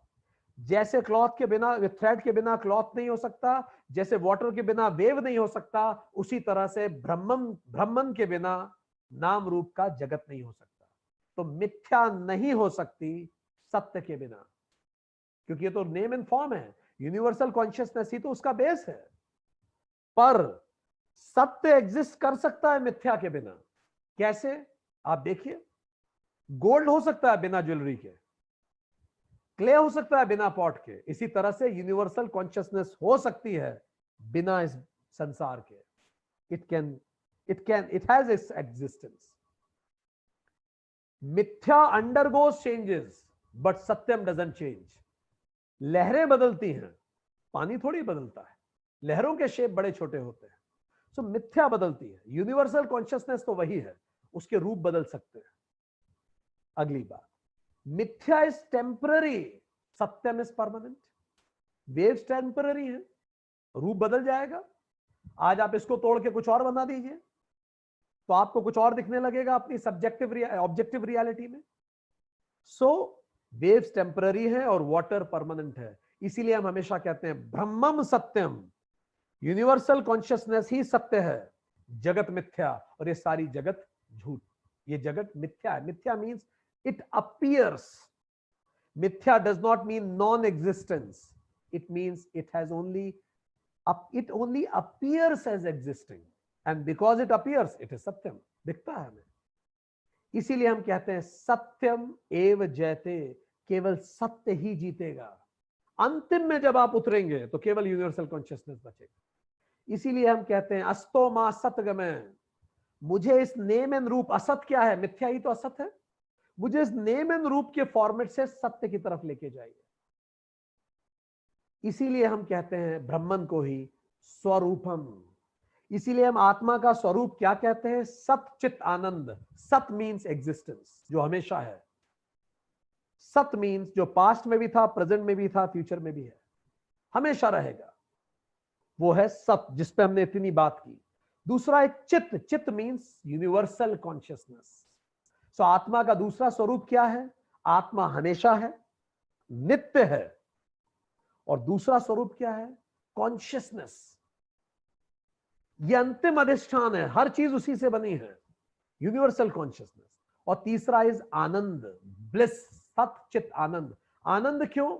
नंद शब्द का अर्थ है हैप्पीनेस। आनंद का मतलब जो चारों तरफ से आती है, जो चारों तरफ से आए। तो आनंद भी आत्मा का मूल स्वरूप है। क्यों? देखिए, हर व्यक्ति, हर एटम, हर इलेक्ट्रॉन अपने मूल स्वरूप में ही इनर्ट और शांत रहता है। उसका मूल स्वरूप हटा दीजिए, वैलेंसी हो जाएगी, रिएक्शन होने लगेगा। तो हम सबसे ज्यादा शांत कब रहते हैं? जब हम खुश रहते हैं। तो इसीलिए जब हम खुश नहीं रहते तो हम अशांत हो जाते हैं। इसका मतलब हमारा मूल स्वरूप क्या है? Happiness. Happiness is our basic nature. पर फिर हमें ऐसा क्यों लगता है हैप्पीनेस दूसरी चीजों पर डिपेंड करती है? जरा कल्पना कीजिए, एक गार्डन है बड़ा खूबसूरत सा, उस गार्डन के ऊपर सूरज चमक रहा है और एक बादल आ जाता है बीच में, तो बादल की छांव उस गार्डन पे पड़ती है, तो अब वो सूरज दिख नहीं रहा है। अब मैं बैठ के वहां देख रहा हूं कि गार्डन में तो छांव आ गई, सूरज नहीं दिख रहा है। अचानक तेजी से हवा बही, तो जैसे हवा बही वो बादल बह गया, और जैसे बादल बहा सूरज फिर चमकने लगा।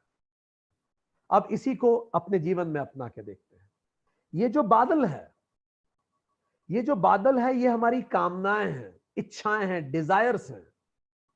सूरज आत्मा है, जो गार्डन है वो हमारा मन है, जिसके ऊपर वो बादल की छांव आ गई है, डिजायर्स की। वो जो हवा है जो आती है, वो उन ऑब्जेक्ट्स को प्राप्त कर लेना है जिसकी हम डिजायर कर रहे हैं। तो जैसे हवा आती है तो हमें ऑब्जेक्ट मिल गया। मुझे एक लैपटॉप खरीदना था, मुझे कार खरीदनी थी बहुत दिन से, आज क्या हुई, वो हवा आई, ऑब्जेक्ट मुझे मिल गया, तो बादल हट गया, वो डिजायर खत्म हो गई। और जैसे ही बादल हटा सूरज चमकने लगा। तो जैसे वो डिजायर खत्म हुई, अचानक जीवात्मा आत्मा एक हो गए, सूरज सीधे चमकने लगा मेरे मन पे, मेरा मन एक हो गया सूरज से, आत्मा से, तो मैं खुश हो गया। पर मुझे देखने में क्या लग रहा था कि हवा ने सूरज को चमकाया है, हवा ने बादल को हटाया है, और चूंकि हवा के कारण सूरज चमक पा रहा है, इसीलिए देखने में ऐसा लगता है कि कार मिलने से मुझे खुशी हो गई। पर अगर आप गौर से देखेंगे तो हुआ यह है, कार मिलने से वो डिजायर खत्म हुई, और जैसे डिजायर खत्म हुई सूरज सीधे चमकने लगा, वो बादल हटा, और डिजायर खत्म होते ही, डिजायर के जाते ही आत्मा जीवात्मा एक जैसा रिफ्लेक्ट होने लगी, हलचल खत्म हो गई, बिल्कुल शांत पानी हो गया, आत्मा रिफ्लेक्ट होने लगी। इसीलिए, और पर ये डिजायर तो अंतहीन है, कितने बादल हम अपने जीवन में लाएंगे ना।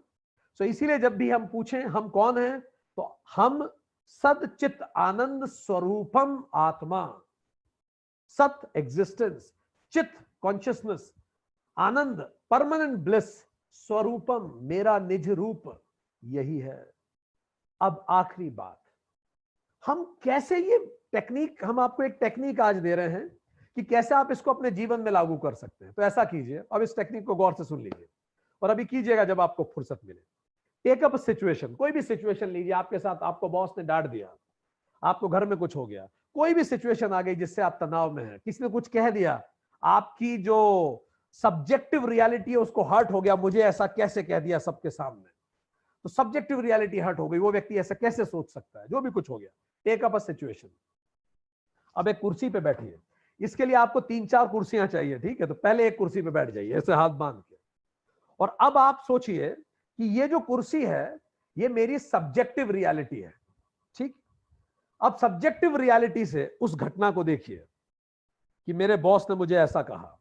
अब आप क्या क्या बोलना चाहते हैं, बॉस खराब है, हमेशा ऐसा करता है, मेरे साथ ही पॉलिटिक्स होती है, ये वो, जो जो आपके मन में आ रहा है आप सारा बोल दीजिए। बॉस को जितना बुरा बोलना है आप बोल लीजिए, क्योंकि सब्जेक्टिव रियलिटी तो आपकी है, ये आपका वर्ल्ड व्यू है, आप जैसा देखना चाहे आप देखिए। जितना बोलो तेज बोलिए, आपके कान सुने। जब आप ये बोल लें, ठीक, उसके बाद फिर उस कुर्सी को छोड़ दीजिए, फिर एक दूसरी कुर्सी पे जाके बैठ जाइए। उस कुर्सी का नाम हम रखेंगे ऑब्जेक्टिव रियलिटी 1, OR1। अब वो कुर्सी आपके बॉस की कुर्सी, अब आप उस पे जाके बैठ जाइए और अब आप बॉस बन जाइए, और बिल्कुल मानस से, बॉस के पॉइंट ऑफ व्यू से अब आप बोलना शुरू कीजिए। ये मानिए आप बॉस हैं और अब बोलिए बॉस को क्या कहना है, बॉस ने ऐसा क्यों किया होगा। अगर आप पूरी ईमानदारी से इसको करेंगे तो आप देखेंगे आपके मुंह से बॉस के शब्द निकलने लगेंगे, आपके मुंह से एक अलग सा विचार आएगा कि भाई मैंने 3-4 बार इसे पहले काम दिया था पर इसने काम टाइम पे किया नहीं, इसीलिए मैंने इसे प्रोजेक्ट नहीं दिया, समहाउ मुझे इसमें कुछ एटीट्यूड प्रॉब्लम भी लगती है, ये आप खुद बोलेंगे अपने मुंह से। अब आप क्या कीजिए, उस कुर्सी से उठ जाइए OR1 से, अब आप एक और कुर्सी पे बैठिए जिसका नाम रखिए OR2। अब आप अपने कलीग से के पॉइंट ऑफ व्यू से इस घटना को फिर से देखिए, कलीग कैसे देख रहा है। फिर ऐसे ही 2-3 लोगों के पॉइंट ऑफ व्यू से आप 2-3 कुर्सियां बदल लीजिए। अब अंतिम रूप में क्या कीजिए, कोने में कुर्सी रखिए, उसको हम नाम देंगे AR, एब्सोल्यूट रियलिटी की कुर्सी। अब आपने सारी कुर्सियों पर बैठ के आप बोल चुके हैं, अब दूर की कुर्सी पर बैठ के इस पूरे ड्रामा को देखिए और फिर कंक्लूड कीजिए, अंतरात्मा से, अंतर मन से जो शब्द निकल रहे हैं वो बोलिए। आप देखेंगे आपका उसी चीज को देखने का नजरिया बदल जाएगा। आप ये तीनों रियलिटीज आपके दिमाग के अंदर है। सब्जेक्टिव रियलिटी बहुत इंपॉर्टेंट है, क्यों, क्योंकि आपके मन के उद्गार कैसे निकलेंगे, अन्यथा मैं कह दूं कि नहीं दुनिया ऐसी नहीं है जो आप सोचते हैं, तो आप तो अभी शटर कर जाएंगे। इसीलिए शास्त्र कहते हैं उस रियलिटी का हम सम्मान करते हैं, पर ये मानिए वो मिथ्या है, केवल यहां है, ब्रह्मांड में अस्तित्व नहीं है उसका। दूसरा ऑब्जेक्टिव रियलिटी, वो आपको 360 डिग्री व्यू देती है, आप सब तरफ से देख लेते हैं। और अंतिम में एब्सोल्यूट रियलिटी आपको हायर लेवल व्यू देती है, आप ऊपर से देखते हैं। आप इसको करके देखिए, इट्स वेरी स्ट्रांग, ये बहुत स्ट्रांग होता है और ये आपको बहुत अच्छी तरह से उस चीजों को सिखाएगा। तो चलिए दोस्तों, let's conclude. Let's summarise everything. तो हमने बात की सत्य क्या है, तो सत्य की मीमांसा हमने की। हमने कहा सत्य 3 प्रकार के, और ये सत्य आत्मा अनात्मा विवेक का ही एक तरीका है। तो पहला हमने कहा कि पहला सत्य होता है जिसको हम प्रादिभाषिक कहते हैं, सब्जेक्टिव कहते हैं, मेरा सच है, मैं कैसे देखता हूं ये केवल मेरे मन में है, इसका इंस्ट्रूमेंट ऑफ नॉलेज मेरा माइंड है, फीलिंग, इमोशन और फीलिंग से ये चलता है, और ये आपके मूड के अनुसार बदलता रहता है। इसमें जन्म, पितर और कर्म संस्कार होते हैं। वो चश्मा होता है, ये मनोदशा होती है जिससे मैं देखता हूँ, और यही मेरा वर्ल्ड व्यू होता है। सबके अपने वर्ल्ड व्यू होते हैं। इसी अनुसार मैं संसार प्रपंच में जाता हूँ, परपेट्रेटर को डिफाइन करता हूँ, रेस्क्यूअर पे डिफाइन करता हूँ, विक्टिम को डिफाइन करता हूँ। इसी हिसाब से मैं लोगों को देखता हूँ। जब मैं अपने वर्ल्ड व्यू दूसरों पे थोपता हूँ तो उनको दुख होता है, जब वो मेरी सुनते नहीं तो मुझे दुख होता है। इसीलिए सारा दुख की कहानी इसी से शुरू होती है। इसी को मैं कहता हूं। और फिर मैंने कहा इसका मेथड ऑफ नोइंग क्या है, वो फीलिंग्स हैं। इसका टाइप ऑफ नॉलेज क्या है, प्रत्यक्ष है जो मुझे दिखता है। फिर दूसरा इज ऑब्जेक्टिव रियलिटी, जब मैं अपने आप ना सुपर इम्पोजिशन हटा देता हूं। जैसे मैं पानी में रंग घोल दूं तो पानी और रंग अभी भी अलग है, पर मैं एक जैसा देख पाता हूं। रस्सी और सांप को एक जैसा देख पाता हूं। जब मैं हटा दूं, ये बुद्धि से चलता है, ये तितिक्षा समत्व की ओर लेके जाता है, ये 360 डिग्री व्यू है, ये शब्द प्रमाण पे चलता है, प्रत्यक्ष और अनुमान से चलता है, और ये प्रत्यक्ष और परोक्ष दोनों है। ये वो सत्य है जो आपको दिखता है। अब दो प्रिंसिपल्स की हमने बात की। एक principle higher level of reality ही आधार होती है लोअर लेवल का, और जैसे उठते ही सपना खत्म हो जाता है।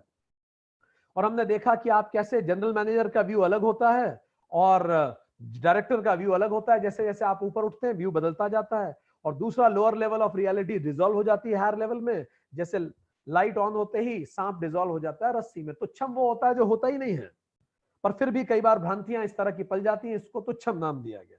पारमार्थिक सत्यम क्या है, जब मैं सारे नाम रूप की लेयर हटा लेता हूं तो जो अंतिम अधिष्ठानम है वही पारमार्थिक सत्यम है। और लेयर जब मैं उतारता चला जाता हूं तो अंतिम रूप में जहां पहुंचता हूं उसी को यूनिवर्सल कॉन्शियसनेस कहते हैं। इसी को यूनिवर्सल कॉन्शियसनेस को ही मैक्स प्लैंक ने कहा, जिसका पूरा मैटेरियल वर्ल्ड उसी का डेरिवेटिव है, नाम रूप का जगत उसी का डेरिवेटिव है, उसी से बना है। इसी को मैक्रो में ब्रह्मन कहते हैं, माइक्रो में आत्मा कहते हैं। ये वो सत्य है जो होता है, ये अल्टीमेट रियलिटी है। और इसी अल्टीमेट रियलिटी के कारण हम दुनिया को सही ढंग से समझ पाते हैं। और जैसे क्ले का नेचर समझने से, क्ले से बनी हुई हर चीज का नेचर हम जान जाते हैं, इसी तरह इस सत्य को जानने से, यूनिवर्सल कॉन्शियसनेस से जो सब कुछ बना है वो सब जान लिया जाता है। जो इसको जानता है उसी को ऋषि कहते हैं, और इसी को तत्व ज्ञान कहते हैं। और इसी को छांदोग्य उपनिषद चैप्टर 6 में श्वेत केतु उद्दालक के संवाद में कहते हैं कि knower of this knows it all. इसी को सत्यम, सत, अंतिम अधिष्ठानम, ब्रह्मन, पारमार्थिक सत्यम, आत्मा कहा जाता है अलग अलग रूप से। ये वही है जो पास्ट, प्रेजेंट एंड फ्यूचर तीनों में था। ऑब्जेक्टिव रियलिटी पास्ट में नहीं थी, फ्यूचर में भी नहीं होगी, बस आप हैं, बस आज हैं। जैसे हम खुद लोग, हमारा अस्तित्व ऑब्जेक्टिव रियलिटी है। ये शरीर नहीं रहेगा 100 साल बाद, 100 साल पहले भी नहीं था। सब्जेक्टिव रियलिटी कभी थी ही नहीं, केवल हमारे दिमाग में रही है। और इसी तरह से इसकी हमें परोक्षानुभूति और अपरोक्षा दोनों होती है। अपरोक्षानुभूति गुरु और शास्त्रों से होती है, परोक्षानुभूति हमें खुद को साधना करनी पड़ती है। और इसी को जब हम कहते हैं तो जो सत है वही सत्यम है, पारमार्थिक सत्यम को ही सत कहते हैं। असत मिथ्या और तुच्छम है, मिथ्या व्यवहारिक और प्रातिभारिक सत्यम दोनों हैं। और इसी कारण सत और असत, सत स्वरूपम है और असत केवल रूपम है, नाम रूप है। मिथ्या डिसॉल्व हो जाती है सत्य में, मिथ्या सत्य के बिना अस्तित्व में नहीं रह सकती। और मिथ्या सत्य के आधार पे ही होती है, मिथ्या टेम्पररी होती है। इसीलिए हम कहते हैं ब्रह्मम सत्यम, जगत मिथ्या, सत्यमेव जयते, अस्तोमा सदगमे। और आत्मा का स्वरूप है सत्य, वो हमेशा थी। चित्त परमानेंट कॉन्शियसनेस है, अंतिम अधिष्ठान में। और आनंद हमारी प्रसन्नता, हमारा मूल स्वरूप है। बस वो पर्दा हटाने से सूरज फिर रिफ्लेक्ट होने लगता है। डिजायर हटते ही अपने आप स्वतः स्फूर्त होता है। और मेरा वास्तविक स्वरूप इज सच्चित आनंद स्वरूपम आत्मा। Thank you very much. नमस्कार।